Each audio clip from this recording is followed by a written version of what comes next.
love to go horseback riding. That's why I come out here to camp wear a ducker. Just the kind of thing that relaxes me after a long day of shrieking. And especially this time of year. It's just so pretty. But you know, when I sit astride a good steed, I always get the feeling that I've lived another life. A life as Johnny Abilene, bounty hunter.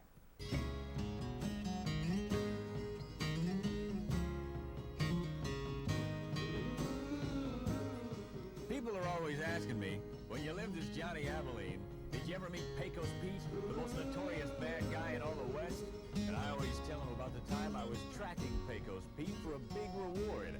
I'd been on his trail for days, and I was hot and tired.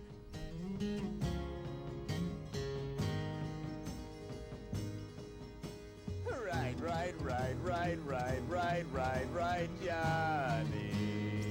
Oh! Right, Johnny.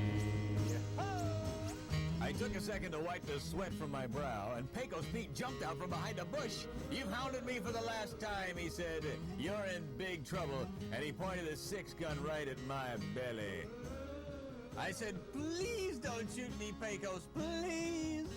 He said, "No, shooting's too good for you. I don't want to waste a bullet. You see that feeder bucket my horse just slobbered all over?" I said, "Yeah." He said, "Eat out of it." Well, what could I do? He was pointing his 6-gun at me.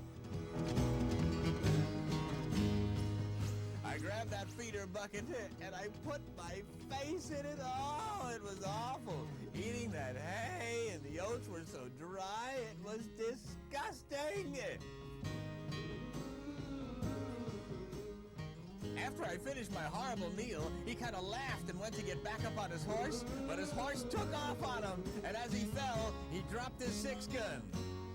I grabbed his gun and I chucked it away, and I took mine and pointed it right in his face. "Okay, Pecos," I said, "let's see how you like it. Take that feed bucket and eat out of it." Well, he stuck his face in it. I mean, what can he do? I was pointing my gun at him, and he chewed those lousy oats and dry hay, and I felt so...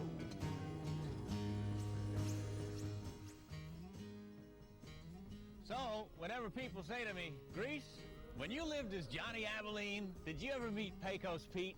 I always tell them, "Sure, we had lunch together."